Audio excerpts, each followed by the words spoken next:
ನಮಸ್ತೆ ಎಲ್ರಿಗೂ. Hello my dear students. Last ಕ್ಲಾಸಲ್ಲಿ ನಾವು chapter 2 diversity in the living world ಅಂದರೆ ಜೀವಂತ ಜಗತ್ತಿನ ವೈವಿಧ್ಯತೆಗಳು, ಇದರಲ್ಲಿ ಪಾರ್ಟ್ 4 ಪಾರ್ಟ್ 5 ಮತ್ತು ಅವೆರಡರದ್ದು ಕೀ ಆನ್ಸರ್ಸನ್ನು ಡಿಸ್ಕಸ್ ಮಾಡಿದ್ವಿ. ಇವತ್ತು ನಾವು ಅದರದೇ continuation part groups of plant nature in leaf,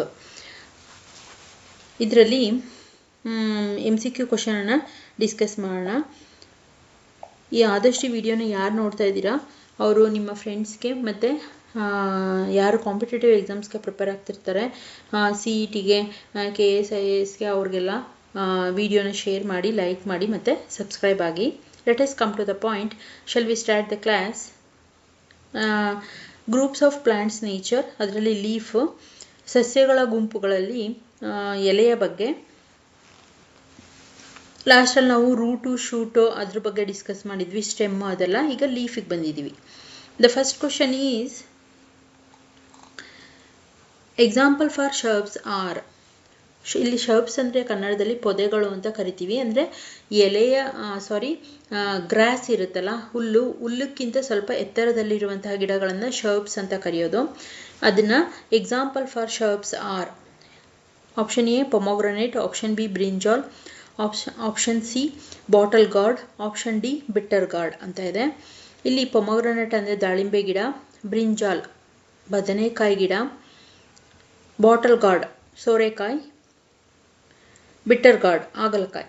ಈ ನಾಲ್ಕರಲ್ಲಿ ಯಾವುದು ಶರ್ಬ್ಸ್ ಪೊದೆಗಳ ಗುಂಪಿಗೆ ಸ್ವಲ್ಪ ಗಿಡಗಳು ಅಂತ ಏನು ಕರಿತೀವಿ. ಈಗ ಹುಲ್ಲು, ಗಿಡ, ಮರ, ಈ ರೀತಿ. ಹುಲ್ಲು ಅಂದರೆ ಹರ್ಬ್ಸ್, ಗಿಡ ಅಂದರೆ ಶರ್ಬ್ಸ್, ಮರ ಅಂದರೆ ಟ್ರೀಸ್.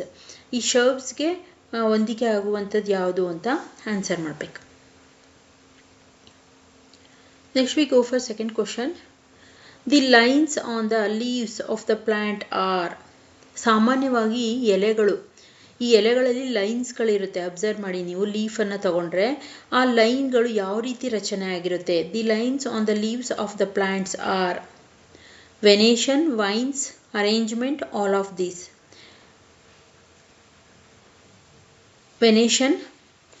ವೆನೇಷನ್ ಅಂದರೆ ಏನಂತ ಕರಿತೀವಿ ನಾವು ಕನ್ನಡದಲ್ಲಿ.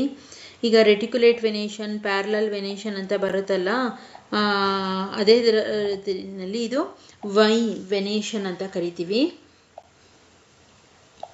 ಇಲ್ಲಿ ವೆನೇಷನ್ ಅಂದ್ರೇನು? ಲೈನ್ಸ್ಗಳ ಅರೇಂಜ್ಮೆಂಟ್ನ ವೆನೇಷನ್. ವೈನ್ಸ್ ಅಂದರೆ ಅಭಿಧಮನಿಗಳು ಅಂತ. ಇಲ್ಲಿ ಅರೇಂಜ್ಮೆಂಟ್ ಅಂದರೆ ವ್ಯವಸ್ಥೆ ಅಂತ ಕರೀತಾರೆ. ಯಾವ ರೀತಿ ವ್ಯವಸ್ಥೆ ಆಗಿರುತ್ತೆ ಇವೆಲ್ಲ ಹೂವು. ರೆಟಿಕ್ಯುಲೇಟ್ ವೆನೇಷನ್ ಅಂದರೆ ಆ ರೀತಿ ರಚನೆ ಆಗಿರೋದು, ಅಡ್ಡ ಆಕಾರದಲ್ಲಿ, ಉದ್ದ ಆಕಾರದಲ್ಲಿ, ಅದನ್ನು ಇವೆಲ್ಲವುಗಳನ್ನು ಹೊಂದಿರುತ್ತೆ. ಆಲ್ ಆಫ್ ದೀಸ್ ಅಂತ ಆನ್ಸರ್ ಮಾಡಬೇಕು. See the third question. The pattern of veins on the leaf is called. ಈ ಎಲೆಗಳಲ್ಲಿ ವೈನ್ಸ್ ಪ್ಯಾಟರ್ನು ಯಾವ ರೀತಿ ಇರುತ್ತೆ, ಅದನ್ನು ಏನಂತ ಕರಿತೀವಿ ಅಂತ. Option A venation, option B arrangement, option C veins, option D none of these. ಇಲ್ಲಿ ನನ್ ಆಫ್ ದೀಸ್ಗೆ ಸ್ಪೆಲ್ಲಿಂಗ್ ಚೇಂಜ್ ಆಗಿದೆ. ನನ್ ಆಫ್ ದೀಸ್. ಈ ನಾಲ್ಕರಲ್ಲಿ ಯಾವುದು? ಎಲೆಗಳಲ್ಲಿ ವೆಯ್ನ್ಸ್ ಇರುವಂತಹ ಪ್ಯಾಟರ್ನನ್ನು ಏನಂತ ಕರಿತೀವಿ ಅಂತ. C for fourth question. How many types of venations in leaves. ಎಲೆಗಳಲ್ಲಿ ಎಷ್ಟು ರೀತಿಯಾದಂತಹ ವೆನೇಷನ್ಗಳಿದೆ? 3 types of venation, 4 types of venation, 6 types of venation, 2 types of venation. ಎಷ್ಟು ವಿಧದ ವೆನೇಷನ್ಗಳಿದೆ ಅಂತ ಆನ್ಸರ್ ಹೇಳಬೇಕು. See the fifth question. The nature of reticulate venation is. Reticulate ವೆನೇಷನ್ದು ಗುಣಲಕ್ಷಣ ಏನು? ಆಪ್ಷನ್ ಎ ಬಂದು the veins thin and soft,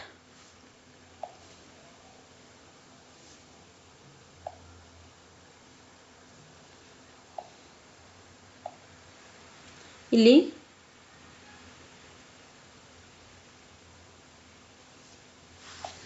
reticulate venation ಅಂದರೆ ಸಮಾನಾಂತರವಿಲ್ಲದ ವೆನೇಷನ್ ಅಂತ ಕನ್ನಡದಲ್ಲಿ ಕರಿತೀವಿ. ಇಲ್ಲಿ ಅದಕ್ಕೆ ಆಪ್ಷನ್ ಬಂದು ಅದರದ್ದು ಗುಣಲಕ್ಷಣ ಏನು ಅಂತ. The veins thin and soft, the veins on both sides of thick and the net like pattern, the veins are thick on the one side, all of the above.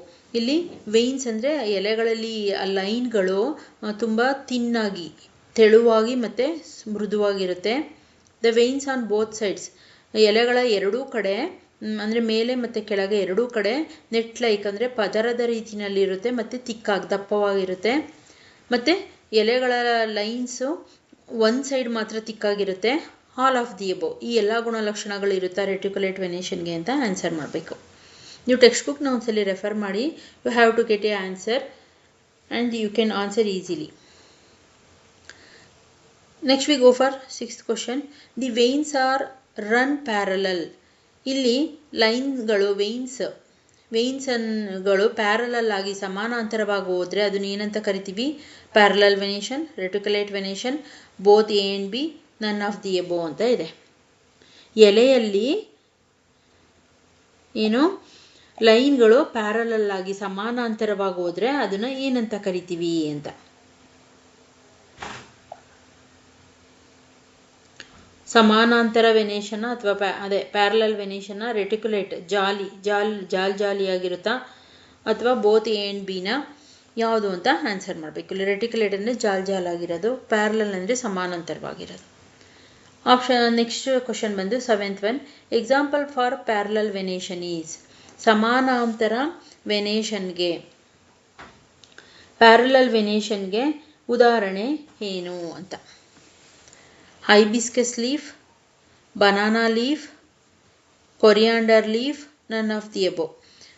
ಸಮಾನಾಂತರವಾಗಿ ಎಲೆಗಳಲ್ಲಿ ಸಮಾನಾಂತರವಾದ ಲೈನ್ಗಳು ಕಂಡು ಬಂದರೆ ಅದಕ್ಕೆ ಯಾವ ಉದಾಹರಣೆ ಆಗುತ್ತೆ? ಹೈಬಿಸ್ಕಸ್ ಲೀಫ ಅಂದರೆ ದಾಸವಾಳ ಗಿಡದ ಎಲೆಯ, ಬನಾನಾ ಅಂದರೆ ಬಾಳೆ ಗಿಡದ ಲೀಫ ಎಲೆ, ಕೊರಿಯಾಂಡರ್ ಅಂದರೆ ಕೊತ್ತಂಬರಿ ಗಿಡದ ಎಲೆನ, ಅಥವಾ ನನ್ ಆಫ್ ದಿ ಎಬೋ ಯಾವುದು ಅಲ್ವಾ, ಯಾವುದು ಅಂತ ಆನ್ಸರ್ ಮಾಡಬೇಕು. Next we go for 8th question. Example for reticulate venation. ಅಲ್ಲಿ ಎಕ್ಸಾಂಪಲ್ ಫಾರ್ ಪ್ಯಾರಲಲ್ ವೆನೇಷನ್ ಹೇಳಿದ್ರು, ಅಂದರೆ ಸಮಾನಾಂತರ ಎಲೆಯ ಆಕಾರಕ್ಕೆ ಉದಾಹರಣೆ. ಇದು ಜಾಲಿ ರೀತಿನಲ್ಲಿರುತ್ತಲ್ಲ, ಜಾಲಿ ಆಕಾರದ ಎಲೆಗೆ ಉದಾಹರಣೆ ಯಾವುದು ಅಂತ. Lemon leaf, grass leaf, banana leaf, sugar cane leaf. ಜಾಲಿ ರೂಪದ ಎಲೆಯ ಆಕಾರಕ್ಕೆ ಉದಾಹರಣೆ ಯಾವುದು? ರೆಟಿಕ್ಯುಲೇಟ್ ವೆನೇಷನ್ಗೆ ಎಕ್ಸಾಂಪಲ್ ಯಾವುದು ಅಂತ. ಲೆಮನ್ ಅಂದರೆ ನಿಂಬೆ ಗಿಡದ ಎಲೆ, ಗ್ರಾಸ್ ಅಂದರೆ ಹುಲ್ಲಿನ ಎಲೆ, ಬನಾನಾ ಅಂದರೆ ಬಾಳೆ ಗಿಡದ ಎಲೆ, ಶುಗರ್ ಕೇನ್ ಅಂದರೆ ಕಬ್ಬಿನ ಎಲೆ. ಈ 4ರಲ್ಲಿ ಯಾವುದು ರೆಟಿಕ್ಯುಲೇಟ್ ವೆನೇಷನ್ಗೆ ಉದಾಹರಣೆ ಆಗುತ್ತೆ ಅಂತ ಆನ್ಸರ್ ಮಾಡಬೇಕು. Next we go for groups of plants nature in root. ಸ್ಟಾರ್ಟಿಂಗಲ್ಲಿ groups of plant nature in leaf ನೋಡಿದ್ವಿ. ಇಲ್ಲಿ ತನಕ ಎಲೆಯ ಗುಣಲಕ್ಷಣಗಳ ಬಗ್ಗೆ ಕ್ವಶನ್ಸನ್ನು ತೆಗೆದಿದ್ದಾಯಿತು. ಈಗ ಬೇರು, ರೂಟಿನ ಗುಣಲಕ್ಷಣಗಳ ಬಗ್ಗೆ ಸ್ವಲ್ಪ ಕ್ವಶನ್ಸ್ ಇದೆ, ಅದನ್ನು ನೋಡೋಣ. This is 9th question. Types of roots are. ಬೇರಿನಲ್ಲಿ ಎಷ್ಟು ವಿಧಗಳಿದೆ?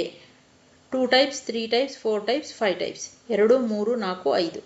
ಎಷ್ಟು ರೀತಿಯಾದಂತಹ ಬೇರಿನ ವಿಧಗಳಿದೆ ಅಂತ ಆನ್ಸರ್ ಮಾಡಬೇಕು. We go for 10th question. The nature of tap root is. ಇಲ್ಲಿ ಟ್ಯಾಪ್ ರೂಟ್ ಅಂದರೆ ತಾಯಿ ಬೇರು. ತಾಯಿ ಬೇರಿನ ಗುಣಲಕ್ಷಣ ಏನು? The plant appears as bunch of roots. ಅಂದರೆ ಗಿಡದ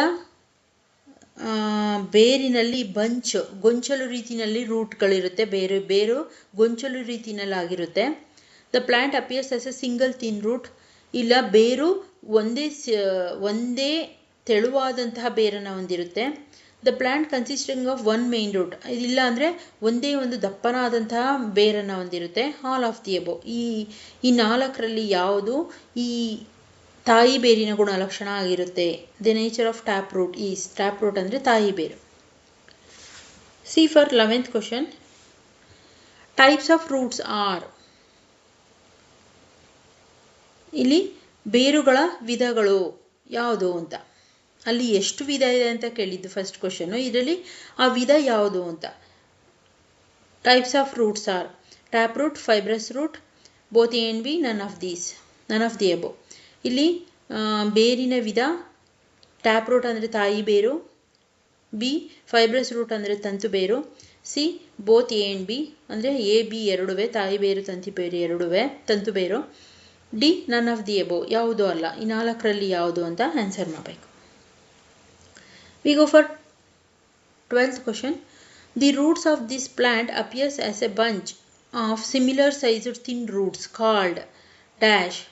ಅಂದರೆ ಒಂದು ಬೇರನ್ನು ನಾವು ನೋಡಿದ್ರೆ ಅದು ಯಾವ ರೀತಿ, the plant appears A bunch of similar sized thin roots. ಆ ಬೇರನ್ನು ನಾವು ನೋಡಿದ್ರೆ ಒಂದೇ ಗಾತ್ರದ ಗೊಂಚಲು ರೂಪದ ತೆಳುವಾದಂತಹ ಬೇರನ್ನು ಹೊಂದಿರುತ್ತೆ. ಅಂಥದ್ದನ್ನು ಏನಂತ ಕರಿತೀವಿ? ಬಂಚ್ ಅಂದರೆ ಗೊಂಚಲು, ಇಲ್ಲಿ ಸಿಮಿಲರ್ ಅಂದರೆ ಒಂದೇ ಆಕಾರ, ಸಿಮಿಲರ್ ಸೈಜ್ಡ್ ಒಂದೇ ಆಕಾರದಲ್ಲಿರುವಂತಹ ಒಂದೇ ಸೈಜಲ್ಲಿರುವಂತಹ ಥಿನ್ ರೂಟ್ಸ್ ತೆಳುವಾದಂತಹ ರೂಟನ್ನು ಹೊಂದಿರುತ್ತೆ. ಒಂದು ಗೊಂಚಲಿನ ರೂಪದ ತೆಳುವಾದಂತಹ ಬೇರನ್ನು ನಾವೇನಂತ ಕರಿತೀವಿ? Tap root, fibrous root, only A, both A and B.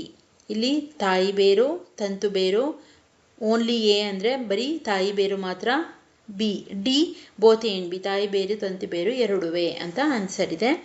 ಯಾವುದು ಇದರಲ್ಲಿ ಅಂತ ಆನ್ಸರ್ ಮಾಡಬೇಕು. ಇದಿಷ್ಟು ಪಾರ್ಟ್ 5ಯಲ್ಲಿ ತೆಗೆದಿರುವಂತಹ ಕ್ವಶನ್ಸು. ನಾನು ಒಂದೊಂದು ಪಾರ್ಟಿಗೆ 12 to 13 ಕ್ವಶನ್ಸನ್ನು ತೆಗಿತಾ ಇದ್ದೀನಿ ನಿಮಗೆ ಈಸಿಯಾಗಿ ಅರ್ಥ ಆಗಲಿ ಅಂತ.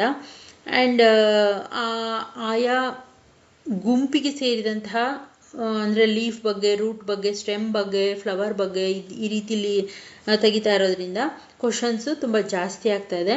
ನಿಮಗೆ ಅರ್ಥ ಆಗೋಕ್ಕೆ ಈಸಿ ಆಗುತ್ತೆ. ಸೊ ಆದಷ್ಟು ಈ ವಿಡಿಯೋನ ಯಾರು ಕಾಂಪಿಟೇಟಿವ್ ಎಕ್ಸಾಮ್ಸ್ಗೆ ಪ್ರಿಪೇರ್ ಆಗ್ತಿರ್ತಾರೆ ಅವ್ರಿಗೆ ಶೇರ್ ಮಾಡಿ, ಲೈಕ್ ಮಾಡಿ, ಮತ್ತು ನನ್ನ ಚಾನಲ್ನ ಇನ್ನೂ ಯಾರು ಸಬ್ಸ್ಕ್ರೈಬ್ ಮಾಡ್ಕೊಂಡಿಲ್ಲ ಸಬ್ಸ್ಕ್ರೈಬ್ ಮಾಡ್ಕೊಳ್ಳಿ. ನೆಕ್ಸ್ಟ್ ಕ್ಲಾಸಲ್ಲಿ ಮತ್ತೆ ಪಾರ್ಟ್ 6 ಇದ್ರದ್ದೇ ಕಂಟಿನ್ಯೂಯೇಷನ್ ಭಾಗನ ಡಿಸ್ಕಸ್ ಮಾಡೋಣ. ಅಲ್ಲಿವರೆಗೆ ಏನಾದರೂ ಡೌಟ್ಸ್ ಇದ್ದರೆ ನನಗೆ ಕಮೆಂಟ್ ಸೆಕ್ಷನಲ್ಲಿ ತಿಳಿಸಿ. ಸರಿಯಾದ ಆನ್ಸರ್ ಮಾಡಿದರೆ I will be happy. So will see you on next class. Thank you my dear students.